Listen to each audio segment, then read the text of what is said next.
Hello, my name is Jessica Putman, and I'm the student coordinator for the Roxboro Roundtables. I would like to welcome everyone to the last roundtable of the year. Today our topic is net neutrality, what you need to know now. Our host today is Jeffrey Cepull. Thank you. We're going to talk about net neutrality today. I'd like to go around the room and have everyone introduce themselves. David, why don't you start? Hi, my name is David Rogers. I'm an assistant professor of writing and rhetoric. Hi, I'm Tom Carnwath. I'm the Vice President for Technology and Information and CIO at the University of the Arts in Philadelphia. My name is Heather Hendrickson. I'm an attorney with the Federal Communications Commission. I work in the Wireline Competition Bureau that deals with advanced telecommunications, the deployment of broadband, and all the various issues surrounding that. My name is Rob Banks. I'm a senior psychology major and law and society minor here at Philadelphia University. And Laine, I'm a professor of history. I'm the director of Law and Society and the director of the Specter Center for Public Service. And I'm Jeff Cepull, again, the CIO here at Philadelphia University. I'm going to ask Rob to tell us about net neutrality, give us an overview of the issue and some context. So, Rob, why don't you go ahead? Okay, so again, this is Rob. I'm going to go over brief history, talk about some important dates, and also explain the general idea of net neutrality.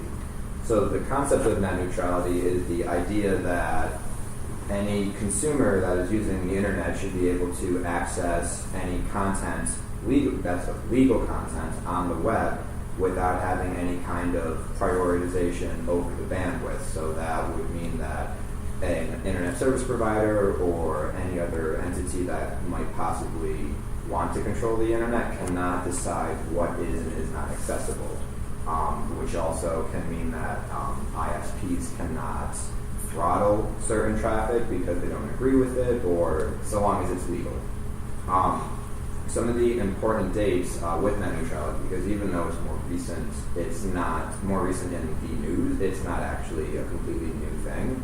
It started actually back in 1934 with FDR signing the Communications Act, with Title II designated common carriers, which all traffic on those common carriers had to be equal, which means like home phone lines, they cannot decide if they want somebody to not be able to access, like call somebody else, basically. And then in 1980, an act was passed that separated the common carriers a little bit and added in some enhanced services. They were able to get away with a little bit more because the F.C.C. didn't have as much control over them. And then in 1996, the Telecommunications Act was passed, which split telecommunications service and information services. F.C.C. had more regulation over telecommunication services, which would be like home phone services. In 2002, there was a decision in which broadband cable internet was redefined as an information service, which then led to the FCC not having as much say over those as they did over regular telecoms. And then soon after that, both wireless and DSL received that same reclassification. In 2005, the FCC attempted to establish some rules for an open internet, but in a court case with Comcast, Comcast broke those rules by slowing down BitTorrent to provide more bandwidth to other users, which essentially broke those rules. FCC tried to beat them in court over that, but they were ruled 2 years later that they did not have the say over Comcast because they were an information service and not a telecommunication service. Then FCC tried to introduce more rules again to try and outlaw discrimination for web traffic. Verizon then struck that case got struck down in court in 2014, again against the FCC. And then right now we currently have the FCC has passed reclassification of the information services under using Title II of the Communications Act. So there's now a little bit more regulation that's allowed, such as like not allowing fast lanes and no discrimination of legal services, things of that nature. You want to say anything more about the fast lanes? That seems to be the concept that brought things. This is Jeff again. This is Rob. The issue with the fast lanes is that ISPs were going to be able to block or throttle certain services, like we can say Netflix, because there's an issue with Comcast with Netflix, that if Netflix or any other content provider did not pay for a fast lane, their content would be slowed down and not delivered to the consumer at a regular rate or fast enough rate. And the issue with that is that sure, Netflix can afford that, other larger companies might be able to afford this fast lane, but startups would not be able to afford the fast lane toll, so they would eventually just die in the water, and we would never see any possible innovation in my mind. Good. Reaction from others. Yes, I'll start. When we broached this topic in First Amendment seminar, we got into this in great detail. What scared me to a great extent is not the commercial part, which Rob has every reason to be concerned about, but the political part. What happens if something like News of the World, Fox News, another word for it, became an internet service provider with a recognized political bent? What would stop them from charging the Democratic Party or the Liberal Party, or whatever it may be, a higher fee or an extravagant fee, so that they could not afford it on a local basis or a national basis, so their political point of view would be accessed easily, where other political points of view would not? We all know if you're on the internet and it's slow, the way we're so impatient these days, you're not going to listen to it. But if you go to a news service that's quick and gives you video and streams real quick, that's where you're going to go. And I think allowing a content to be censored, that's what it really would end up with, could end up with a oligarchy in this country, with powerful corporations with political points of view only offering one side of the story, which I think would be a disaster for democracy. This is Tom. As a representative of an educational institution, we are all for the availability, unencumbered information. The issue with net neutrality does not stop the F.C.C. or other regulatory bodies from creating some rules of the road. Even in a neutral environment, we're going to need some rules to guide the flow of that information. And we haven't seen what those rules are going to be. Vis-a-vis access to the information, or how individuals or the disadvantaged get that access. So one of the things that we have to be mindful of are the development of those rules. You read articles about whether or not fire, police, health agencies that utilize the web, utilize the internet, are going to be able to provide their services or enhance their communications in a time of need. We don't have rules yet that I have learned that will help us govern that neutral environment. I've heard that discussion again from Rob, actually, and so we discussed this in class, and I think, in all due respect, I think that's a phony argument put out by people who are trying to manipulate the system, where they're saying that there will be so much traffic that we're going to have to regulate the traffic because emergency services can't get through.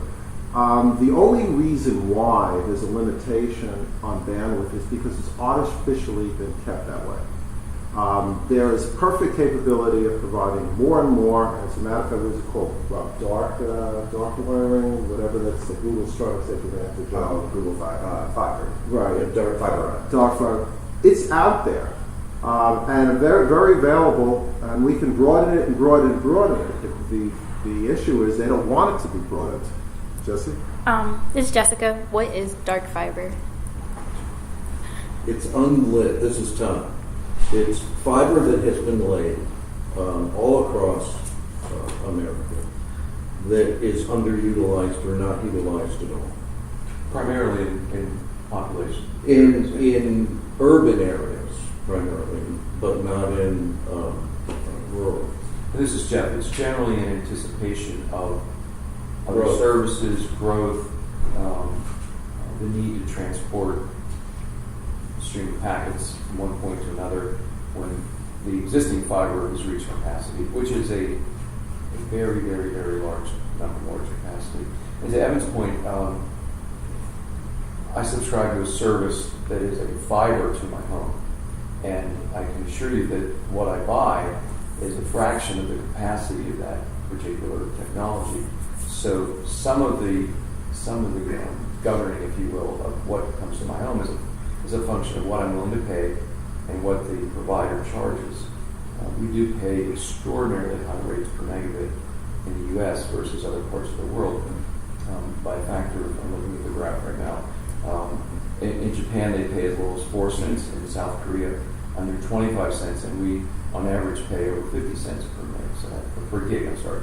So we, although we have pretty good access throughout the lower 50 states, there's a cost that is much higher than would be found specifically in Asia. And this is Tom again. I think one of my concerns is differentiating between the ISP, the owners of the fiber, and those who are providing the content. And what we're seeing is that there's a merging of ISP content owners, a Comcast, for instance, or a Verizon, versus fiber tech, which is primarily just Level 3 is another example.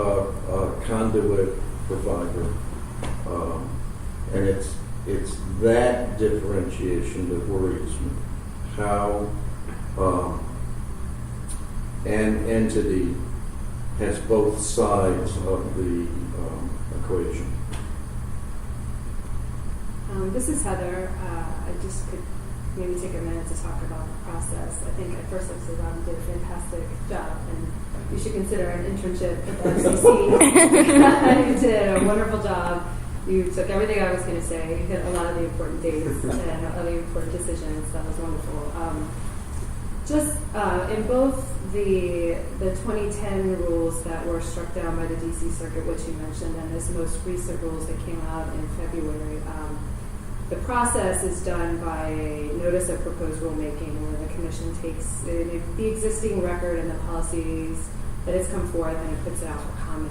I just wanted to say that our chairman, Chairman Wheeler, put out the question, what is the right public policy to ensure that the internet remains open? That was sort of his opening question to developing our most recent rules, and we had the largest, I believe, commenting cycle ever. We received over 4 million comments. Just a tremendous outreach, roundtables just like this, various methods to take in comments. So I believe that the rules that were adopted in February contain a lot of the arguments and a lot of the concerns that were raised here. And I think that the rules that were promulgated, the 3 bright line rules that Rob mentioned, the blocking, the throttling, the paid prioritization, as well as the Commission's recognition that we don't understand the future of how these will play out, the broadband ecosystem, I like to say, and the concerns we have raised. So they left sort of a future method to look at these and provide less bright line rules, but more of a sort of not unreasonable or discriminatory practice. So I think that a lot of this was considered, and our attempt to strike the right balance between protecting consumers and edge providers, as well as promoting broadband, promoting the deployment of advanced networks, were achieved. Evan, I applaud what you guys done and how you're standing up, but I don't trust Congress in any shape, matter, or form. In light of Citizens United, in light of the Koch brothers' recent promise to supply $900 million for the next election cycle. Yes, $900 million. If Congress is going to vote or pass any statute, I see a future where what you were saying about the fear of the provider being content provider and the provider of internet taking over and throttling, using your words, information that's coming and spewing it our way, with congressmen being paid for by these very people who are going to vote. What is to prevent this nightmare scenario going forward, where we have Comcast eventually getting together with Time Warner? Yes, we fought them off now, for now, but eventually getting together with Time Warner, eventually getting together with News of the World, and controlling our content. We have less and less newspapers, we have less and less different opinion, and flooding us with one opinion coming from one bought for, thanks to Citizens United, point of view. What's going to save the internet is our last free bastion of information. What can the F.C.C. do if there's a sea change in Congress, a new president? Well, I think that we left that opportunity open. I do know that our rules, the throttling, the blocking, the pay prioritization addresses affiliates, which is a main concern, as we were saying, is the content providers and the cable providers and the ISPs merge. So I do think we have the option. We're still operating under, as Rob has said, the 1934 Act modified by the 1996 Act. We haven't had congressional or really statutory changes since then, so we're operating under our statutory provisions, and that's why we've modified the treatment for Title II for ISP, this type of traffic from ISPs. So I think the opportunity is there. I think this has been going on for over a decade, and we will continue to work towards making sure that there is, I think as the chairman has said, fast, available, and affordable broadband. This is Jeff, but I do think that the position they took on this issue in the late winter, early spring, and with regard to net neutrality, was a huge first step to guaranteeing that even with a diminished number of news organizations, the television consolidation of television networks, that in a world with a neutral network where all speeds are equal, all access is equal, that people will have, citizens will have the ability to find sources of information and not necessarily have that dictated. And I may have to work through a company that provides that wire, but under the rules that were put forth, Title II, Revision 96, and the position taken in late February, they can't give any packet priority to one source over another. And this is Tom. We're beginning to see people test that. The unbundling of certain content, ESPN providing its own streaming service, A la carte service. The a la carte service. HBO doing the same. HBO. More content providers are going to test that, and then they're going to be pushing the ISPs to continue to provide fair access. I'd like to think that that's the direction that we're going. I'd also like to think that Congress will not step in and force the hand of the F.C.C. or dictate. Over the last several years, we have seen the incredible inaction of Congress, the inability for them to communicate with one another, let alone pass any legislation. I would also like to think that if they start going down that road, that the ballot box is where that all changes. But I'm 63 years old, and I have seen this over and over again. The ballot box is not the way to change it, unfortunately. I wonder a bit, this is Jeff again, if we won't also see over the next decade a diminishment in the value of the technology, and that content truly becomes even more of a king than it is. We're moving toward a world where, Heather, you're involved with wireline, the wireless domination might push us to the point where we're going to have to decide where those two have to find an equal ground with regard to access and packet prioritization. I mean, there are things that you mentioned earlier, Tom, that there are rules in place in the wireless networks that do give prioritization to emergency responders and police and fire that aren't on the wireline. And is it possible that the ubiquitous nature, what I think will be the truly ubiquitous nature of wireless services, that content will rule all of these other issues? Well, Jeff, we're seeing that on our campuses. Sure. And we've got private networks. And as we reevaluate how those networks are configured, a wall port or a port to every pillow is something we're not even thinking about in the future. Everything is wireless. And then in an urban setting, how do we protect that resource for our constituents versus someone driving by and connecting to our campus network? So we're going through all of that kind of change today. This is John. I'm proposing that it's going to go. I'm going to amp that up even further and say that there's a point in time, and I don't think it's too far away, when we may not even as a campus subscribe to a particular ISP. We might, by wire, we might subscribe to a wireless blanket that covers our campus, and it might come from the same provider we have today. It might come from Verizon, Comcast. It may be something that municipal government supplies in this neighborhood. But this still has to, Evan, this still has to be a neutrality. Yeah. Oh, absolutely. And that's the. Tom, I hope you're right. I hope you're right. I hope, but I completely see a different future. I see people can't vote for a ballot box because the ballot box is controlled by money, which is thanks to this wonderful decision called Citizens United. It's done and it's over. The democracy you saw when you were younger, that I saw when I was younger, is gone. Our Supreme Court has allowed that. And just from one election cycle, just look at everyone who's flying over to see Mr. Adelson and getting on their knees and kissing various parts of his body to get his money. Democracy, as we saw it, is over. And the only source we had, and we talked about it again at First Amendment Seminar, the papers are gone, all the different points of view are gone, the other Jon Stewart is going to be gone soon. You don't care less whether the anchormen have to say about anything.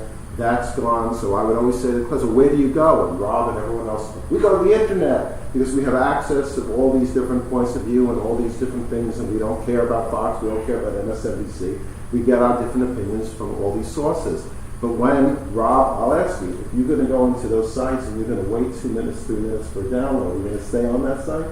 No, it's just the nature of the beast. This is Rob. It's just the nature of the beast. If I'm trying to go to, example, I get a lot of my news from a website called Reddit, which is just a congregation of sources where people post whatever they want to, essentially. If I try to go there and it's taking forever to load, I'm going to attempt to go somewhere else and try to get my news from somewhere else, because the way that we consume things online is it's you need it now. You need 10 seconds ago, actually. So if that's not happening on whatever my preferred site is, I'm going to look for a new preferred site. And I think that goes to throttling. I think that there's complete blocking, and then there's pretty much whether it's technically available, if not effectively available, due to making it so difficult or the delay. So I think the Commission's trying to address that. I should also mention, and I failed to mention this before, one of the benefits of the limited Title II regulation we're placing on ISPs is that we have enforcement authority. We have the ability to fine and take full advantage. I mentioned that I work for the Wireline Competition Bureau. We have a full enforcement bureau with many sources of legal authority to take actions, and so we have opened that up, as well as I believe the new rules have more transparency requirements, so that hopefully network management and things like that, which may affect your access, would be more available to you and more available to you as a consumer. This is Tommy. I just want to go back to the political realities that we're discussing. And I don't want to sound like a politician, but we do go through cycles in this country in terms of our democracy and our the participatory nature of that democracy. And there are already instances of pockets of the population who are fed up. I may not agree with the direction they're taking, but you know, I hate to bring this up. Nixon referred to us as the silent majority in America, and I do think that people are paying attention. They are becoming less complacent about inaction than we may give them credit. And I count myself as one of those individuals. And at some point, we are going to demand better from our government, our regulatory agencies, our Congress, and potentially even the courts. The Supreme Court morphs. Not very fast, that's the way it was designed. But it morphs, and we have gone conservative, liberal over the span of the 200 years that we've been a nation, and things are meant to change incrementally. I don't want to derail the conversation, but I want to ask a question of the group.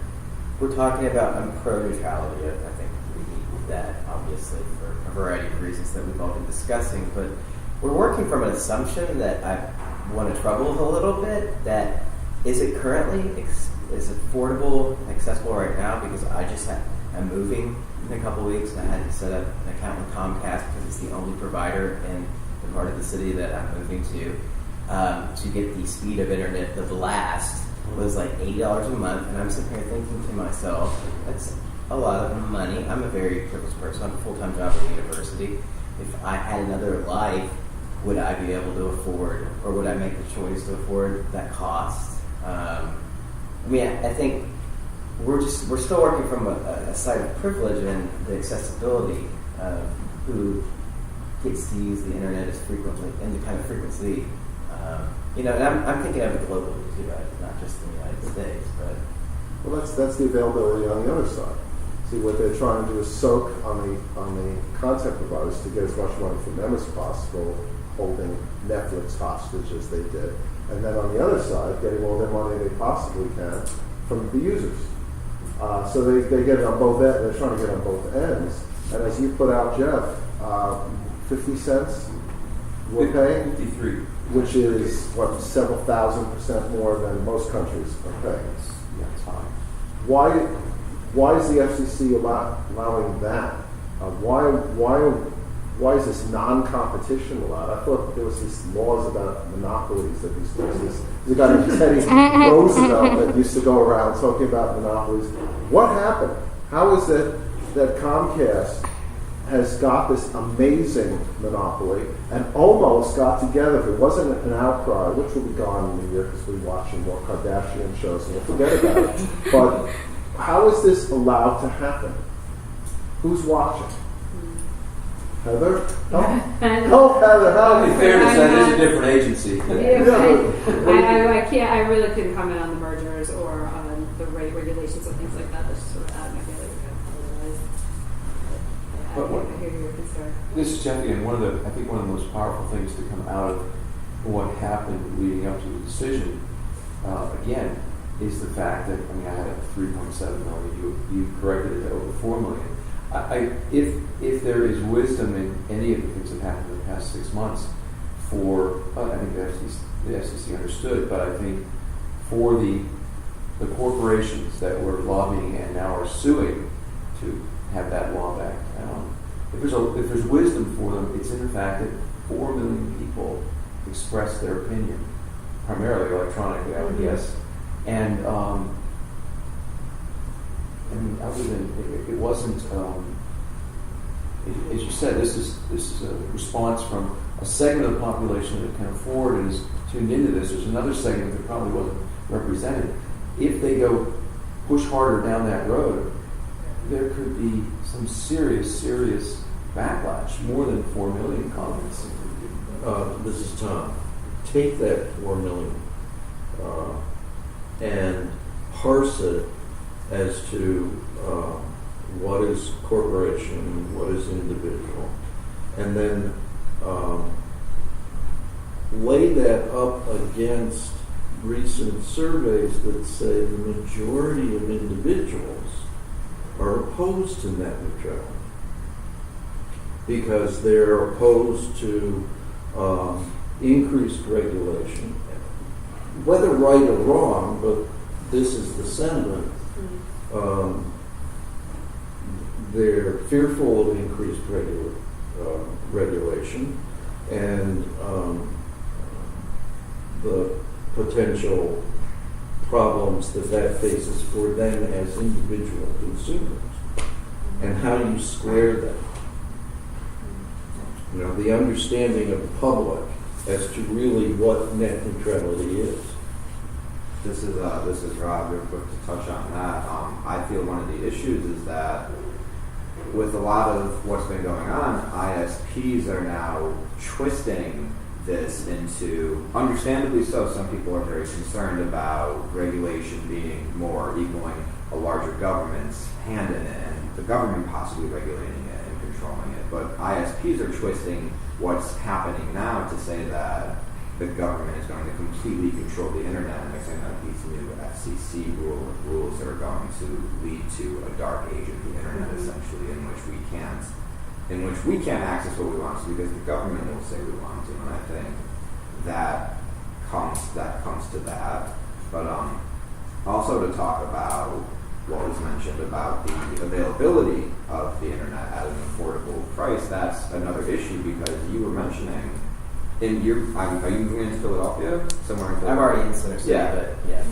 And so this is Philadelphia where your only option is Comcast. And then it gets even worse when you're out in rural areas where they can have even worse prices than we have here, and they only have one option.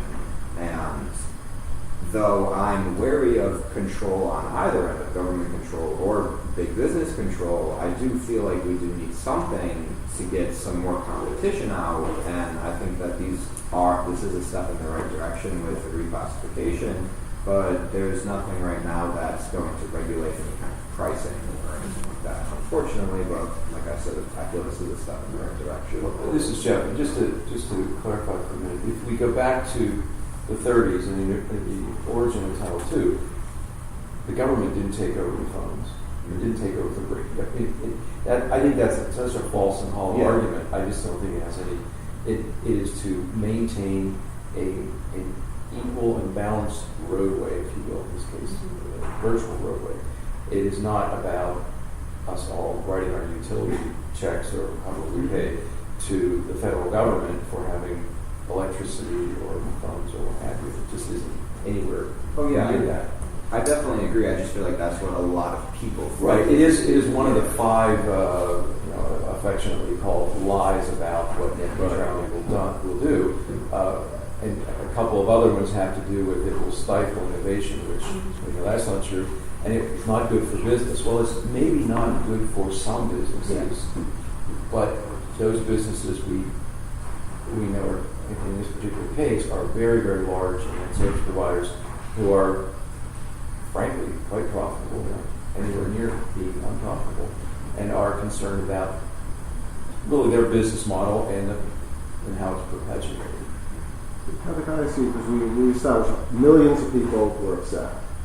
Who responded about the possibility, the protests of net neutrality? Of the 4 million? 4 million. Yeah. Who responded to that? Who decided to listen to all these electronic protests coming out? Was it You're saying who reviewed the right? record? Right. Who made a response? Who decided to listen and pay attention to it? Well- Was it Obama? Was it the commissioner, or a combination? Or, Well, we had a comment filing period, and Right. so we took in those 4 million comments from various methods, and then our agency reviewed the comments, cycled through the record.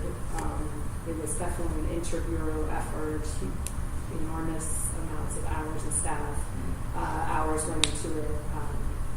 So if you're saying it was our job, and what we did was review that record. That was unique, and I don't have it for me. I personally did not work on this item. A lot of the individuals in my office did, and there were a lot of comments in addition to the ones you would expect. So there was quite a few, and we have a page dedicated to open. We call it Open Internet on the website. It's right on the front, and you can access a lot of these press materials and the order itself, which is, I think, over 400 pages is the most record, and we do have lengthy dissents from 2 of our commissioners, which can point out a lot of the issues that you were mentioning, Jeff. So I would recommend that. I don't know if you're aware, we had our electronic comment filing system crash at least once due to it was twice. I think it was. It was in reaction to John Oliver. Yes, talked about his views. And actually, when I saw this, I was amazed. He actually had a link. He had our link to our website, and so we got. I think one of my colleagues was telling me several versions of War and Peace filed, many dishwasher manuals filed. I mean, we went to great lengths to try to jam our comment filing system, which they were successful, But only temporarily. yes, only temporarily. So, This yeah. is Jeff again. With that in mind, what obviously this was a big issue. It received a lot of press. John Oliver, one among several that made an effort to sort of get the word out and encourage others to do the same and to submit comments. But when you step back and look at 4 million comments, what do you do when it's 8 million? What do you do if it's 10 million? I mean, it's almost unmanageable at those levels to review and come to some consensus or decision with that volume of feedback. I mean, this isn't an up-down. You have to review these things. Right. We have a Not lot the of staff dishwasher and interns manuals, go but- through all our comment Yeah. summaries. Keep the internships streamlined. And, But in, and in the end, how it's the commissioners that are making the decision. that's what I said. How are they using those 4 million comments? How is that information being presented to them in an unbiased way? I mean, what is that mechanic within the Yeah, how do they adjust it? So, well, the chairman sets the agenda. He sets the items. So we prepare briefing materials. We have many meetings with the chairman himself, and then we will draft an item. We will draft the rules. That will then be distributed to the rest of the commissioners, who have their own staff, who will take what we have drafted and by no means not ask questions. They'll ask lots of questions. They're open to see the record. So it's done in they have a certain amount of time to review it, and then they will come together and vote on it, and they will either vote for it. Now, how do they parse the comments? The comments are parsed by base staff level. Pretty much prepares. We can do it in various ways. We can do short comment summaries.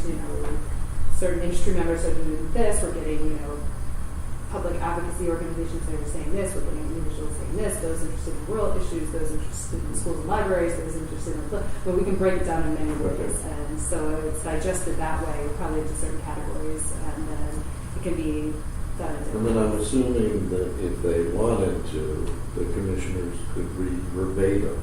Absolutely, it's all available online. It's all on our How many commissioners are there? 5. Wow. And who selects them? Well, they're done in terms. The president selects, and then they need to be approved by the Senate. They go through. We have 3 Democrats and 2 Republicans on right now. They have rotating terms. So, because the only problem I have is when you talk about all these comments, and the F.C.C. did respond and did listen, but after Newtown, There's a tremendous outcry across America. I believe the polls were 90% in favor of more gun control. And the millions of people responded all over the country asking for more gun control from the federal government, and nothing happened. Mm-hmm. Absolutely nothing happened because the senators and congressmen are controlled with a good majority by the NRA, Mm-hmm. and they would not dare go against their pocketbooks. Mm-hmm. Again, going back to the apocalypse that I see coming, in the future, we'll have commissioners appointed by congressmen and senators, fought for and paid for by Comcast, Time Warner, News of the World. So what is to protect the situation you have protected so far? Well, I just think the process, the transparent process we have, the notice and comment. I mean, we have the Administrative Procedures Act we must comply with. Our decisions have been struck down for if there's several layers of check. I think the process itself will help flesh that out. This is Jeff. I'd like to counter your position on this, Evan, because this is a case, in contrast to Newtown, where one of those internet service providers, and the name's not important, but they are the second highest lobbying organization in the United States, only behind the defense contractors. And in this particular case, they did not prevail. So whether it was 4 million comments or a groundswell or anticipated groundswell that said we need a neutral network for this communication, their lobbying efforts were ill spent in this case. In this case, it may not be the next time, but in this particular case, I feel pretty good about that. And the money they spend is huge. That's where the hope comes in. That's why I said that's where the apocalypse is not a given. There are reasonable minds, reasonable voices every day. They're not necessarily as strong as we may hope they will be, but they'll get there, and their voice will be heard, and it will be acted on. That has been our history. I want to go back to my question because I don't think we've answered it. How do we, No, we're not going to give you money for your internet. No, obviously I'm paying for it, right? But how are we going to use this opportunity to improve and increase access to this information? Because again, I think we're assuming that so many people have equal access to it, and it's just not the case. This is Tom again. I think one of the things that we might want to consider is go back and look at the interstate highway build-up started in the Eisenhower administration. Primarily built out as in a response to the Cold War and the ability to move men and material across country unimpeded. We have to take that same model, which connects large, small, rural areas in a network, which is what the internet is all about, and make sure that that web grows out across the country. That is a role that government can play. You're exactly right. My son married 3 children and cannot afford the cost of internet and cable TV because he's got 3 children and he has other expenses, and that's one that you cut out. But everybody should be able to have some form of access. And if we use the interstate highway as the example, which is, I think, how the internet has been building out and how the ISPs have been thinking about that connectivity, we stand a better chance of getting to where you think we should be, which is everybody having the right to have access. This is Jeff, and I'm so glad you brought up the highway system, because I'm going to go a little devil's advocate here. So, not every year, nearly every year, I drive vacation down in the mid-Atlantic beyond DC. And when you jump on 95 around DC and certainly south of DC, you can get on an HOV lane. And if you're willing to pay a couple extra dollars, you can get on a fairly unobstructed, high occupancy vehicle lane.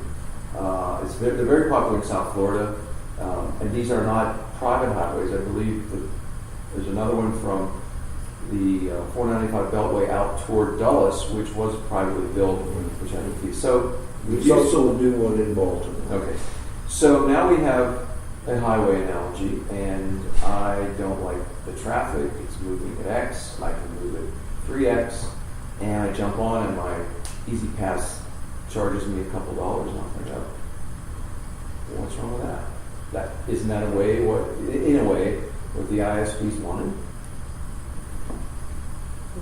I mean, personally, I don't think there's anything wrong with that. That's a choice that the consumer will make. Right? The availability of the road is there for everybody to use. And then, but it also gets to that question of the haves and the have-nots. The economic gap that's building between the top of the spectrum and the bottom of the spectrum. And we always have to be looking out for the bottom of the spectrum. How do we get them what I think we're all saying everybody's entitled to? Everybody's entitled to get on that highway. One could certainly make the argument that if a high-speed, truly high-speed internet offers advantages and perhaps sparks innovation across many, many industries and businesses, and can really foster new ideas and new ways of doing business, then it looks like the Japanese and the Koreans have it right, because access is in Japan, 4 cents a gigabyte is practically free. So it sounds to me like they've said, this is a really good thing. It's like clean water, it's like electricity. If this is provided, not necessarily at, I'll take the rate out of the electricity and water, but for purposes of high-speed access, they are essentially seeding their environment with incredibly low-cost network access that would cause some businesses and some enterprises to be even more innovative. I'm not going to argue with you. Oh, I think you would, because you need the lower cost. No, I think if information is going to be increasingly accessed through the internet, and information that will inform better citizens and all that, and we need to make it right for everybody. It's information commerce. Right. It's many, many ways of doing business and driving industries. It's what we're doing, and this is Tom where there are the MOOCs, there are badges, there are certifications, all going online to assist individuals who may not have had the opportunity to go to college or finish high school to get continued knowledge that will allow them to move into or move up in the workforce. And we're pushing that in a way that is supposedly very convenient for everybody. And that's over the web. But if they don't have access, all this great content is going to be meaningless. And the road analogy is fantastic, because the rich will just keep on moving fast along the road, and the poor will be left back in the traffic jams. And without access, and even with middle class, like Dave, upper middle class, whatever you are at this point, or lower middle class, I know how much you get paid here, poverty levels, whatever that may be. The only way to move forward, to get access to these great products that universities are putting out, to be educated online, is to have access to the internet. And if you don't have access to the internet, then the chance of moving up is really stalled. And what they're doing is I see the ISPs is they're providing access to information to the privileged, getting content from only the super privileged, leaving out, as you started, Rob, new startup companies who can't pay for the extra fees for the fast, leaving out challenges, leaving out competition, where we have only stratified providers of content and stratified users of content, and leaving everyone else out of the system. And that's what they're pushing for, and what really scares for profit, which is beyond belief, where they can build ivory towers to themselves in Philadelphia. It's so amazing. Comcast is so amazing that they spit in your eye in public service to you, or customer service. Any one of us sitting in this room has dealt with Comcast on the phone and know that's a nightmare. You've got to take blood pressure medication, even if you don't have high blood pressure, before you get on. And if you don't end up with 10 minutes of using the F word to them, you've done a great job. I mean, that's a good job with them, because you want to really kill them when dealing with them. And look what they can get away with. Look at the arrogance that we've allowed, because they have a product that they can spit in your eye and double your price, and you have to pay it. And they want more and more, and that's what they're going for, and putting on these commercials which are so misleading for the fools out there that listen to their nonsense and actually get on their bandwagon.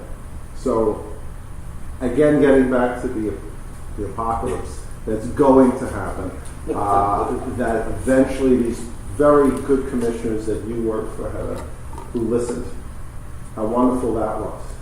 I don't know how long that's going to exist as Congress changes, or the different president comes in and appoints different commissioners who are like the NRA people, who don't hear what we have to say, but rather only hear what their pocketbooks say. I'm just wondering if you have room for me in your liberal bunker that you're. I saved up for speed for fast speed. Come to my house. Well, the good news is that more than 4 million opinions influence decisions at the F.C.C, and we're in a better place because of it. I don't want anyone to think that this issue is done by any means. As I mentioned a moment ago, the most interested parties, primarily ISPs, corporate ISPs, are suing or are planning to take legal action, as most of these things have to withstand case examples and case law to really see where they will land, and if there will be some future legislation that influences or bends it or twists it in some way, one way or another. So, but at the moment, I think we're in a good place. Any other closing comments as we start to wind down a little bit? No, Tom? I just would like to say thank you for this opportunity. Again, I speak as a staffer, not on behalf of the commission, and I wanted to let you know that the rules should become effective middle of June, I think is what we're shooting for. So these rules that are so well described should be in place, and we'll see what happens. Thanks for coming. I want to thank you folks for actually listening to the public, which is a rare thing these days. Well, I have worked with many colleagues a lot of colleagues worked on this and put in enormous amounts of time in a short amount of time in response to the Verizon decision, and they deserve a lot of credit, which I think the chairman gave them at the open meeting. So, yes, public servants were very well doing their job the last couple of months. Thank you. Thanks folks very much. Thank you. And you guys got the message